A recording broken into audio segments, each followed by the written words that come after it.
మన ప్రభు అయిన యేసుక్రీస్తు నామమున అందరికి వందనాలు. శుభ శుక్రవారం. యేసుక్రీస్తు ప్రభువారు శిలువపై మరణించి తిరిగి పునరుద్ధానం చెందిన ఈస్టర్ సందేశం ఈరోజు మన ధ్యానాంశం.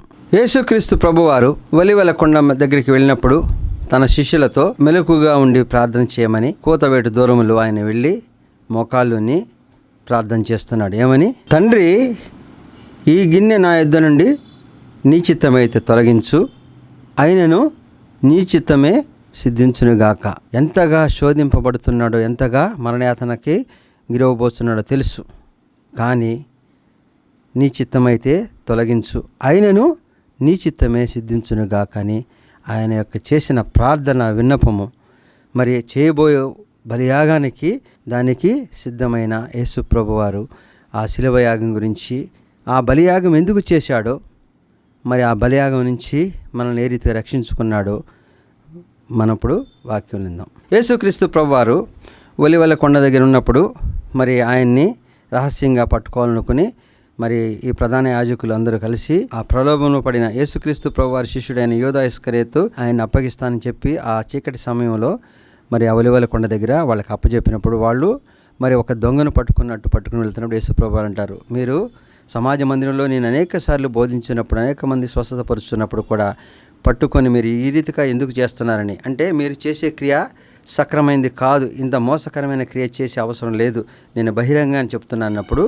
ఆయన అనేక రీతిలుగా అపహసించి, నీవు క్రీస్తు అయితే మాతో చెప్పమన్నప్పుడు చెప్తాడు, నేను క్రీస్తునైతే మీతో చెప్పినంత మాత్రాన మీరు నమ్మరు, విశ్వసించరు. అయితే ఇదిగో మనుష్య కుమారుడు ముందు దేవుని యొక్క కుడి పార్శ్వమున కూర్చుంటే మీరు చూస్తారని చెప్పాడు. అంటే వాళ్ళు పట్టుకెళ్ళి ఏం చేస్తారో కూడా దేవుడు తెలుసు. వారు చేసే దుర్మార్గ క్రియ గురించి ఆయన గద్దిస్తూ ముందుగానే చెప్తున్నాడు, మీరు చెప్పినా మీరు విశ్వసించరు, మీరు అపహాస్యం చేసే స్థితిలో, అంటే ఎంతో మూర్ఖమైన పాపమైన స్థితిలో మీరు ఉన్నారు.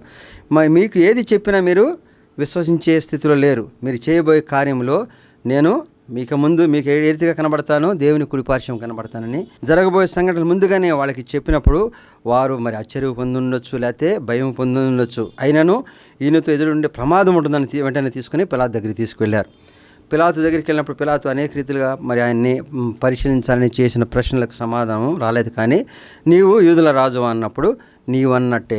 మరి యూదుల రాజువా నీవన్నప్పుడు వాళ్ళందరూ కూడా ఈయన దేవదోషం చేస్తున్నాడు, నేనే దేవుడిని అంటున్నాడు, కైసరికి పని వద్దంటున్నాడు, ఆయన పైన కేకలు వేస్తున్నప్పుడు పిలాతు వెంటనే హేరోదు దగ్గరికి పంపించారు. హేరోదు దగ్గరికి వచ్చినప్పుడు హేరోదు ఎప్పటి నుంచో ఈయన్ని చూడాలని ఎంతో ఆశతో ఉన్నాడు. ఎందుకని ఈయన అనేక మహత్కార్యములు చేస్తున్నాడు కాబట్టి ఏమైనా కొన్ని కార్యాలు చేస్తాడని అనేక రీతిలో ప్రశ్నించినను యేసుప్రభువు ఏవి సమాధానం చెప్పలే. లూకా సువార్త 23వ అధ్యాయము 11వ వచనం చూస్తే, ప్రధాన యాజకులను శాస్త్రులను నిలువబడి ఆయన మీద తీక్షణముగా నేరము మోపిరి. హేరోదు తన రాణువు వారితో కలిసి ఆయనను తృణీకరించి అపహసించి ఆయన ప్రశస్తమైన వస్త్రము తొలగించి పిలాతు వద్దకు మరలా పంపాను. హేరోదు ఏం చేస్తున్నాడు? తన రాణువు వారితో కలిసి ఆయను తృణీకరించి అపహసించాడు. మరి యేసు ప్రభు వారిని తృణీకరించడం, అపహసించడం అంటే ఏమని? నువ్వు యూదుల రాజు అని చెప్తున్నావు. యూదుల రాజు అయితే నువ్వు ఈ స్థితిలో ఇక్కడ నిలబడగలవా? నిన్ను నువ్వే రక్షించుకుని అడివి యూదుల రాజు అవుతావా? యూదుల రాజు అంటే ఏ రీతిగా ఉండాలి? రాజు అంటే ఏ రీతిగా ఉండాలి? రాజదర్పం చూసుకో, మంది మార్బలం, మరి ధనం, ఐశ్వర్యం, అధికార దర్పం, ఇవన్నీ కలిగి మరి ఉండగలిగిన వాడు రాజు. నువ్వు రాజు ఏ రీతిగా అవుతావు? నీ స్థితి ఏంటి? ఇప్పుడు నువ్వు ఎక్కడి నుంచి ఉన్నావు? కనీసం నిలబడలేని స్థితి. ఎందుకని? యేసు ప్రభు నా రాత్రి అంతా కూడా హింసించి అక్కడ తీసుకొచ్చారు. మరి ఆయన చూసి అవహేళన చేస్తున్నాడు. నువ్వు కాపాడుకోలేని నువ్వు రాజు ఏ రీతిగా అవుతావు? రాజు అంటే ఈ రీతిగా ఉండాలి. ఇప్పుడు నువ్వు రాజు అన్నందుకు నీకు జరగబోయేది ఏంటి? మరణ శిక్ష. అంటే సిలువలో కానీ రాళ్లతో కొట్టి చంపడం కానీ జరుగుతుంది. ఈ మరణం పొందుతా కూడా ఇంకా రాజు అని ఏ రీతిగా అంటున్నావు? అపహసిస్తున్నాడు. ఈయననే రక్షించుకోలేడు, ఈయననే కాపాడుకోలేడు. నిన్నటి వరకు ఏదో కొంతమంది శిష్యులు ఉన్నారు, ఇప్పుడు ఎవరూ లేరు ఆయన చుట్టూ. ఆయన ఒంటరివాడుగా, నిస్సహాయుడుగా ఆయన నించున్నప్పుడు చూసి అపహాస్యం చేస్తున్నాడు, తృణీకరించాడు. నువ్వు రాజు కాదు. మరణించేవాడు రాజు ఎలా అవుతావు? రక్షకుడు ఎలా అవుతావు? చాలామంది అన్యులు ఈ ప్రశ్న వేస్తూ ఉంటారు. ఆయన దేవుడు అంటారు. ఆయన సిలువ పైన చంపినప్పుడు దేవుడు ఎప్పుడైనా చంపబడతాడా? లేకపోతే దేవుడిని ఆ రీతిగా చంపొచ్చా? చంపుతుంటే మరి ఆ హింస ఎందుకు పడాలి? మనం అటువంటి ప్రశ్న ఎదుర్కొంటూ ఉంటాం. మరణానికి గురైన వాడు ఏ రీతిగా మరి రక్షకుడు అవుతాడు? ఆయన మరణించి ఏ రీతిగా రక్షణ కలగజేశాడో ఆ రక్షణను మరి నెరవేరిపోయేంటి? హేరోదు ఏమంటున్నాడు? నువ్వు మరణిస్తావు, మేము సజీవులుగా ఉంటాం. నిజమే, ఆయన మరణించి మనందరినీ సజీవులుగా ఎందుకుంచాడు. ఆయన శిలువపై మరణం పొందినవాడు రక్షకుడు ఏ రీతిగా అయ్యాడు.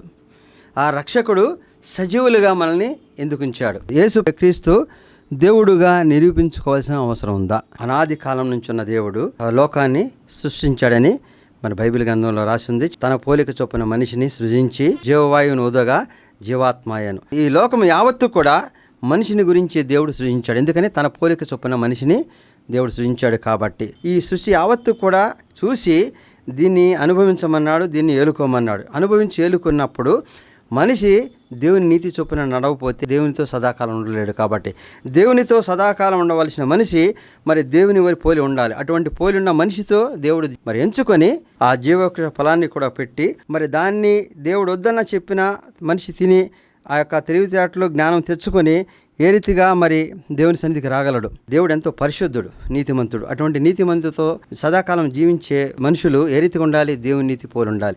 దేవుని నీతి పోలి ఉండాలంటే ఈ లోకంలో అనేక ప్రలోభాల మధ్యన వాటన్నిటి అతీతంగా జీవించిన మనిషి మాత్రమే దేవుని నీతితో జీవించగలడు. అయితే ఈ జీవవృక్ష ఫలాలు తినకముందు మనిషి సృష్టిలో ఉన్న ప్రతి జంతువు అన్నిటితో పాటుగా దేవుడు ఏం చెప్తుంటే అది చేస్తున్నాడు. కానీ వృక్ష ఫలాన్ని తిన్నప్పుడు మరి తెలివితేటల జ్ఞానం వచ్చింది. ఆ తెలివితేటల జ్ఞానమే మనిషిని అనేక ప్రలోభాలకి, అనేక దుర్మార్గాలకి, అనేకమైన పాపమైన క్రియలకి మరి ఆ తెలివితేటల జ్ఞానంతో ఈ లోకంలో పాపము నిండే రీతిగా మనిషి వెళ్ళిపోయాడు. ఈ పాపంతో ఉన్న మనిషితో దేవుడు సహజీవనం చేయలేడు. కాబట్టి మార్పు చెందితేనే తన సన్నిధికి సదాకాలం తీసుకెళ్లాలనుకుని వెళ్ళగొట్టేశాడు. రోమాపత్రిక 5వ అధ్యాయం 12వ వచనం చూస్తే మనుషుని ద్వారా పాపము ద్వారా మరణం. ఆదాము ఎప్పుడైతే పాపం చేశాడు అంటే దేవునికి విరుద్ధముగా వద్దన్న కార్యాన్ని చేసి తెలివితేటలు కావాలనుకున్నాడు. ఆ తెలివితేటల జ్ఞానము అంటే లోకం అంతా పాపముతో నిండిపోవట కారణం అదే. దేవుని ఆజ్ఞను ధిక్కరించి ఆ పాపం చేశాడు. ఆ పాపం నుండి మరణానికి గురయ్యాడు. సామెతల గ్రంథం 11వ అధ్యాయం 7వ వచనంలో చూస్తే భక్తిహీనుడు చనిపోగా వాని ఆశ నిర్మూలన మగును. భక్తిహీనుడు అంటే దేవుని యందు నమ్మకం విశ్వాసం లేని చనిపోతే వాడికి ఉన్న ఆశలు ఏది కూడా నిర్మూలన అయిపోయి ఎప్పుడిప్పుడు రాని మరి నాశనకరమైన మరి పరిస్థితులు వెళ్ళిపోతాడు. కాబట్టి దేవుని దగ్గరికి ఆ ఆత్మ వెళ్ళదు. ఈ మరణము మనిషిని దేవునికి దగ్గర రాకుండా శాశ్వతంగా దూరం చేస్తుంది. కీర్తనల గ్రంథము 51వ అధ్యాయం 5వ వచనం చూస్తే నేను పాపంలో పుట్టినవాడను, పాపంలోనే నా తల్లి గర్భం ధరించింది. ఆ యొక్క పాపంతోనే మనిషి పుట్టక మనిషి గర్భం ధరించి పాపంలోనే మనిషి ఉన్నాడు. ఈ పాపంలో ఉంటే ఉంది పాపం మరణానికి గురి చేస్తుంది.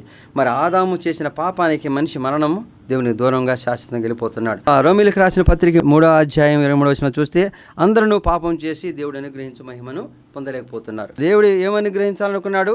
తనతో పాటు సదాకాలం జీవించడానికి మనిషిని సిద్ధపాటు చేయడానికి లోకంలో నీతిమంతుడిగా మరి దేవుని పోలి ఉంటే దేవుని నీతిలో నడిచినప్పుడు దేవుని బిడ్డగలుగుతాడు. ఈ పాపం నుంచి ఏ రీతిగా బయటపడాలి? హెబ్రీయులకు రాసిన పత్రిక 9వ అధ్యాయం 22వ వచనం చూస్తే రక్తము చిందించినదే పాప క్షమాపణ ఉండదు. దేవుడు అనుగ్రహించి మహిమను పొందలేదు కాబట్టి ఈ పాపం నుంచి ఏ రీతిగా బయటపడాలనుకునే మనిషి అన్నప్పుడు రక్తము చిందించినదే పాప క్షమాపణ కలగదని ఉంది. ఎందుకని దేవుడు అది మన నిబంధనగా ఉంది. మనం ఆదికాండం నుంచి చూస్తే ఆదాము వాళ్ళు ఎప్పుడైతే దేవుని ఆజ్ఞను ధిక్కరించి ఆ జీవవృక్ష ఫలాలు తిన్నారో వాళ్ళ నుంచి అక్కడి నుంచి పంపేస్తా వాళ్ళిద్దరికి చర్మపు చొక్కాయలని దేవుడు తొలగించాడు. అంటే 2 పరిశుద్ధమైన జంతువుల్ని మరి చంపి వాటి చర్మపు చొక్కాయలతో వచ్చాడు. నోవహు కూడా జలప్రళయంలో తిరిగి 6 నెలలపైకి దేవుడు నడిపించినప్పుడు ముందుగా మరి పరిశుద్ధమైన మరి జంతువులను పక్షులను బలి ఇచ్చి వచ్చాడనే వాక్యం ఉంది. ఫరో చక్రవర్తి నుంచి విడిపించే సమయంలో నిర్గమకాండం 12:7వ అధ్యాయం చూస్తే ఇశ్రాయేల్ జనాంగానికి కాపాడబడటానికి వాళ్ళ గుమ్మాల పైన పరిశుద్ధమైన ఏడాది మగ గొర్రెపిల్ల యొక్క రక్తాన్ని ప్రోక్షణ చేయమన్నారు. మరి ఆ రీతిగా చేసినప్పుడు ఆ మరణదూత వాళ్ళందరినీ వదిలేసి ఫరో యొక్క కుటుంబాలందరినీ సంహరించే సమయంలో కూడా గొర్రెపిల్ల యొక్క రక్తము అక్కడ బలిగా అర్పించబడింది.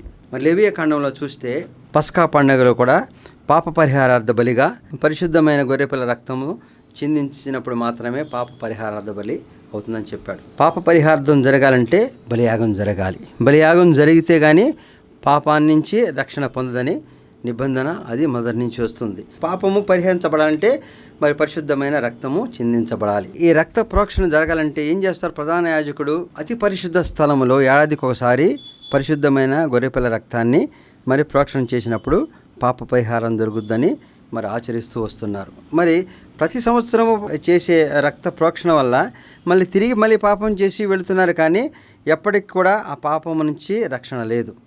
మరి ఎప్పటికప్పుడు చేస్తున్న మరి ఆ రక్త ప్రోక్షణ ద్వారా పాపాలు కడిగివేయబడుతున్నాయా? మరి ఆ రీతిగా అయితే హెబ్రీయులకు రాసిన పత్రిక 9వ అధ్యాయము 25వ వచనం చూస్తే, ప్రధాన యాజకుడు ప్రతి సంవత్సరము తనది కాని రక్తము తీసుకొని పరిశుద్ధ స్థలంలోనికి ప్రవేశించినట్లు ఆయన అనేక పర్యాయములు తను తాను అర్పించుకున్నటకు ప్రవేశింపలేదు. అట్లయిన ఎడల జగత్తు పునాది వేయబడినది మొదలుకొని ఆయన అనేక పర్యాయములు శ్రమ పడవలసి వచ్చును. అయితే ఆయన యుగముల సమాప్తి యందు తను తానే బలిగా అర్పించుకున్నట వలన పాప నివారణ చేయుటకై ఒక్కసారి ప్రత్యక్షపరచబడెను. మనుషులు ఒక్కసారి మృతి పొందవలనే నియమింపబడాను. ప్రతి ఏడాది కూడా పరిశుద్ధమైన గొర్రెపిల్ల రక్తాన్ని ప్రోక్షణ చేసే పాప విమోచన కలగదు. అందుకని యేసు ప్రభువారు పరిశుద్ధమైన రక్తంతో ఒక్కసారే ఆ పరిశుద్ధ స్థలంలో తను తానే బలిగా అర్పించుకున్నప్పుడు యుగ సమాప్తికి మరి ఆ పరిశుద్ధమైన రక్తముతో పాప ప్రక్షాళన జరిపించడానికి ఆయన ఈ బలియాగానికి ఒప్పుకున్నాడు. ప్రతి ఏడాది కూడా అర్పించే మేకల యొక్క కోడెల రక్తము నాకు ఎక్కసమైనట్లయితే అవన్నీ కూడా మీ పాపాలని నిర్మూలన చేయలేవు. ఎందుకని వాటి రక్తంతో మన పాపాలను కడిగేసుకుంటే ఈ లోకంలో మళ్ళీ తిరిగి పాపం చేయొచ్చు. రక్షణ పొంది తిరిగి మళ్ళీ పాపంలో చేస్తున్నామంటే రక్షణ పొందినట్ట, పాపం నుంచి విమోచన వచ్చినట్లా కాదు కదా. మరి ప్రతి సంవత్సరం పాపం చేసి రక్త ప్రోక్షణ తనది కాని గొర్రెల రక్తం ఇచ్చేస్తే మన పాపాలను కడుక్కుంటే ఇంకా రక్షణ ఎక్కడ రీతిగా మళ్ళీ తిరిగి పాపం చేసినప్పుడు నువ్వు పాపివా పరిశుద్ధుడివా? ఒకసారి మనం యొక్క పరిశుద్ధుడిగా అయినప్పుడు తిరిగి మళ్ళీ పాపం చేయని వాడు మాత్రమే మరి పరిశుద్ధుడిగా ఉంటాడు. అటువంటి పరిశుద్ధుడిగా ఉండాలి కాబట్టి పరిశుద్ధమైన రక్తముతో ఎప్పుడైతే బలి అర్పణ జరిగిందో ఒక్కసారే ఆ అర్పణతో ఈ పాపాలని తుడిచే రీతిగా యేసు ప్రభువు ఈ లోకంలోకి వచ్చాడు. ఎందుకని పరిశుద్ధమైన రక్తము ఎవరికి ఉంటుంది? పరిశుద్ధుడిగా ఉన్నవాడికి. మరి యేసుక్రీస్తు జననము మనం చూసినప్పుడు కన్య అయిన మరియ యందు జన్మించాడని మనం వాక్యంలో చూస్తాం. అంటే కన్యక గర్భవతి కుమారుల కన్నా ఆయనకి ఇమ్మానుయేలు పేరు పెడతారు. కన్యక ఏ రీతిగా గర్భవతి అవుతుంది?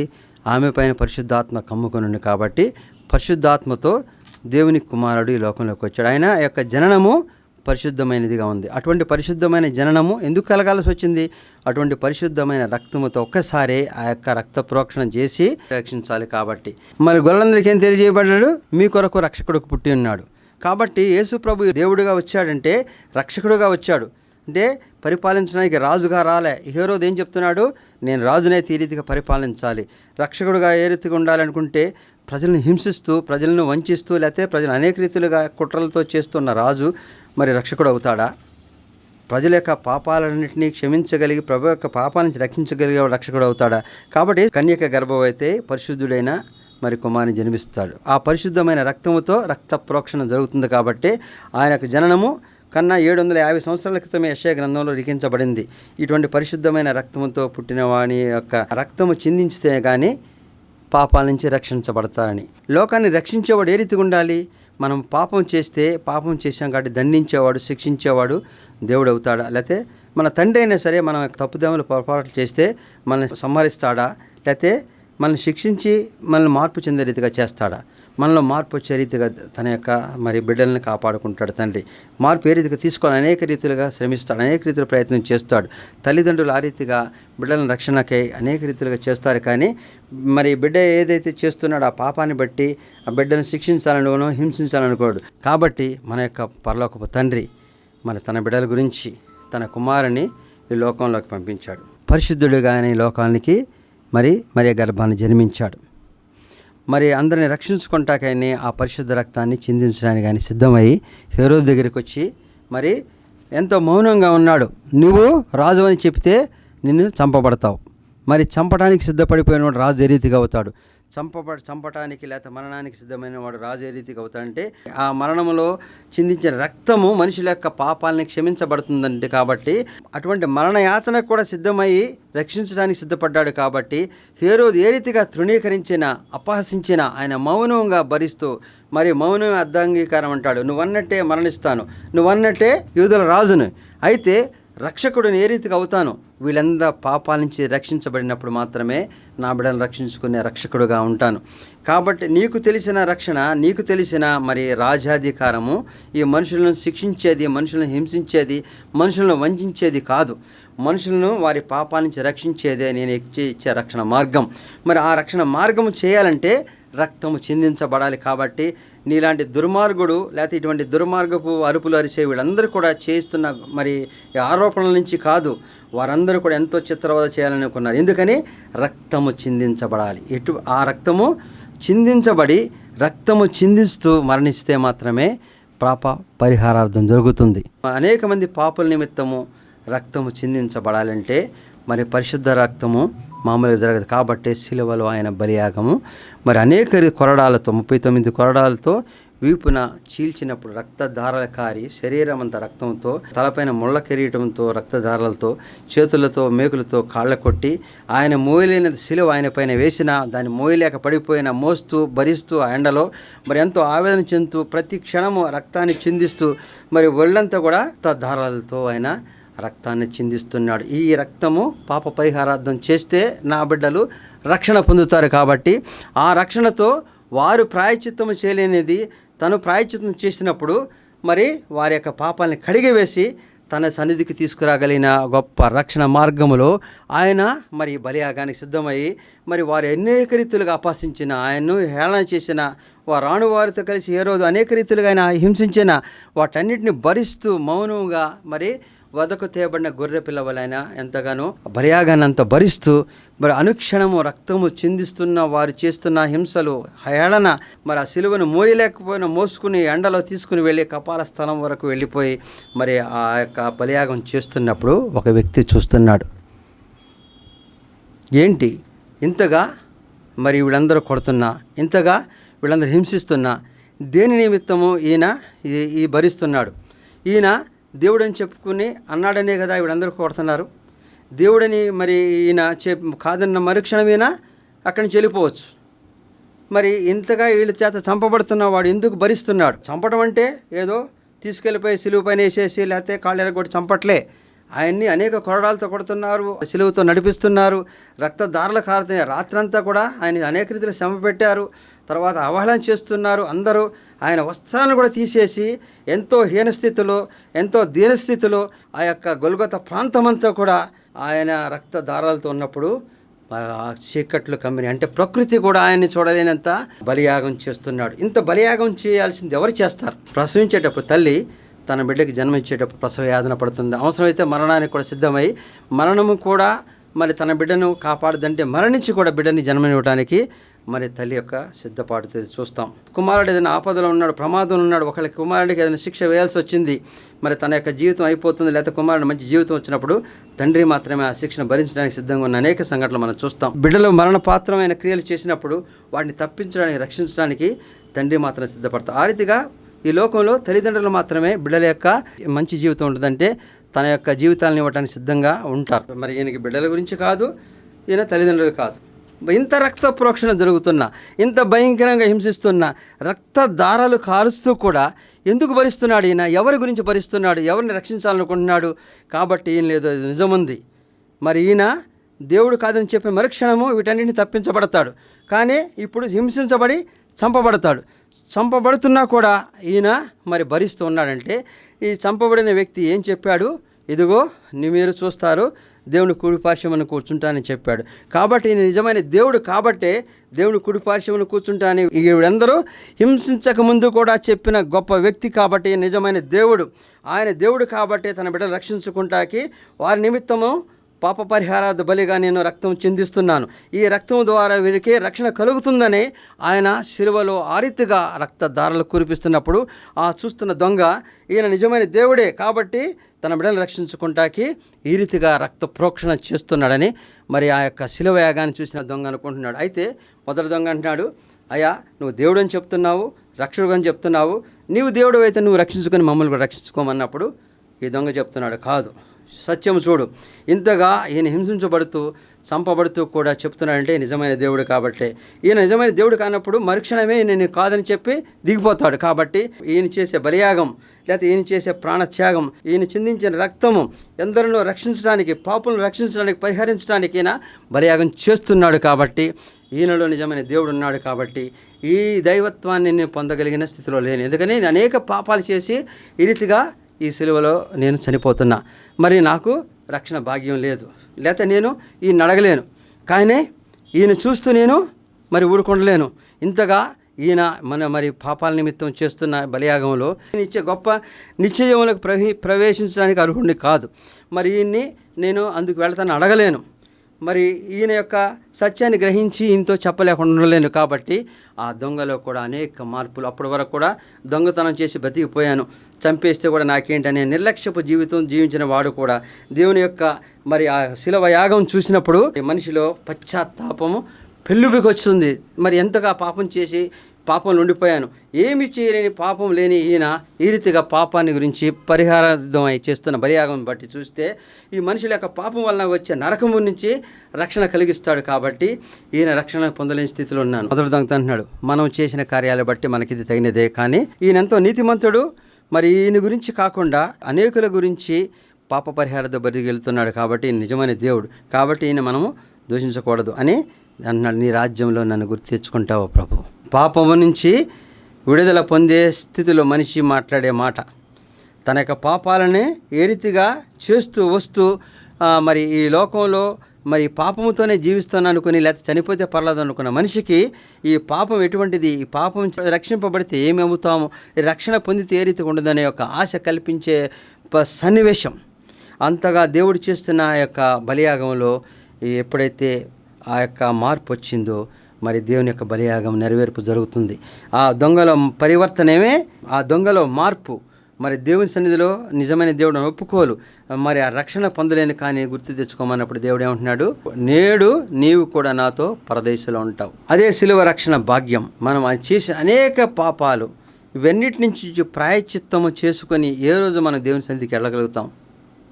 మన జీవిత కాలం అంతా వెచ్చించినాను మన పాపాల నుంచి మనం రక్షించబడలేం. ఏడాదికి ఇచ్చే గొర్రె పిల్లలతో కాదు, ఏ రక్తముతో కూడా పాప పరిహారార్థం జరగదు. మన జీవిత కాలం అంతా వెచ్చించి మరి చేసిన మరి ఆ యొక్క రక్షణ పొందలేం. కాబట్టి ఆయన పరిశుద్ధ రక్తము చిందించి ఆ యొక్క పాపాలని క్షమించిన దేవుడు ఈ పాపాలన్నీ క్షమించబడుతున్నాయి. కాబట్టి నీలో ఎప్పుడైతే మార్పు చెంది మరి దేవుని నీతిని అనుసరించి నువ్వు జీవించాలనుకున్నావో ఆ క్షణమే నీకు రక్షణ కలుగుతుంది. ఆ రక్షణే శిలువ యొక్క యాగానికి మరి పరాకాష్ట. కాబట్టి ఆయన శిలువ యొక్క యాగము నెరవేర్పు దగ్గర పడింది. ఏమని? ఎప్పుడైతే ఆ దొంగల మార్పు జరిగిందో పాపి కూడా దేవుని సన్నిధికి వెళ్ళగలిగాడు. ఎప్పుడు? మార్పు చెందినప్పుడు. కాబట్టి దేవుడు ఎందుకు మనల్ని ఇంకా సజీవులుగా ఉంచాడంటే ఆ శిలువ యాగం చూసినప్పుడు, ఆ శిలువ యాగంలో మన యొక్క పాపాలను భరించి మన పాపాల నుంచి రక్షణ కలిగించాడు.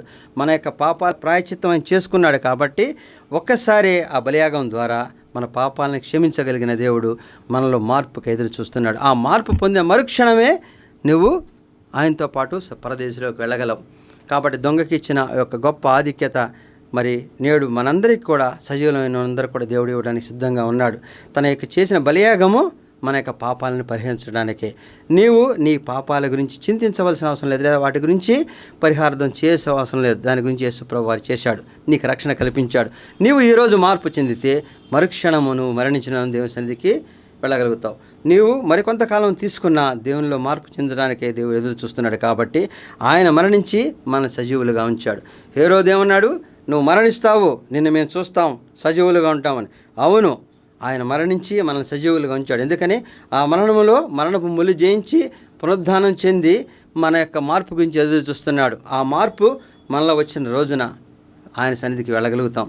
అది ఈ క్షణం అవ్వచ్చు, మరి కొంతకాలం తీసుకోవచ్చు. కానీ ఏ సమయం దేవుని రాకడ సిద్ధమో తెలియదు. కాబట్టి దేవుని యందు మార్పు కలిగి ఆయన నీతిమత్వంతో జీవించిన మరుక్షణము ఆయన బిడ్డలుగా జీవించగలుగుతాం. కాబట్టి ఆ బలియాగానికి నెరవేర్పు మనలోని మార్పుతో ఆయన సన్నిధికి వెళ్ళడమే. కాబట్టి ఇంత బలియాగం చేసిన దేవుడు ఎప్పుడైతే మార్పు చెందావో ఎంతగానో ఆయన సంతోషిస్తే నువ్వు తన సన్నిధికి రావాలని దేవుడు ఎదురు చూస్తున్నాడు. ఆయన మరణించి మనం జీవింపజేశాడంటే మన మార్పుతో ఆయన సన్నిధికి వెళ్ళాలని కోరుతున్నాడు.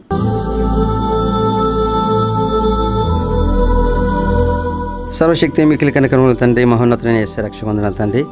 నీ అత్యధికమైన కృపతో కాపాడు సజీవులు ఎక్కడించిన దేవ, వాక్యం ద్వారా నీ యొక్క బలియాగం గురించి మేము ధ్యానించినప్పుడు తండ్రి, ఈ లోకంలో అనేక రీతిలుగా మేము చేస్తున్న క్రియలు మా నీతి క్రియలు అనుకుంటున్నాము, లేకపోతే మేము చేస్తున్న పాప పరిహారాలు బలి ఏవి కూడా మమ్మల్ని రక్షించలేవు తండ్రి. కావున నువ్వు ఈ లోకంలోకి వచ్చి నీ పరిశుద్ధ రక్తం చిందించి మమ్మల్ని పాపాల నుంచి మా ప్రాయశ్చిత్తం చేసి కాపాడుకుంటూకి వచ్చావు తండ్రి. అటువంటి రక్షణ భాగ్యం మాకు కలిగించే రీతిగా నువ్వు ఇచ్చినప్పుడు దాన్ని పొందే దిశగా మాలో మార్పును దయచేయం. నువ్వు మరణించి మమ్మల్ని సజీవులుగా ఉంచావు. నువ్వు పునరుద్ధానం చెంది సజీవులుగా మమ్మల్ని నీ సన్నిధికి తీసుకెళ్తానికి సిద్ధంగా ఉన్న దేవా, ఆ యొక్క ఏర్పాటును, ఆ యొక్క సిద్ధపాటును మరి పొందే రీతిగా మా జీవితాలను నీ సన్నిధి దగ్గరగా మరల్చమని, నీతో పాటు సదాకాలం జీవించే బిడ్డలుగా మమ్మల్ని ఎంచుకోమని క్రీస్తు వారి పెట్టుబడుకుంటున్నాం తండ్రి. ఆమేన్.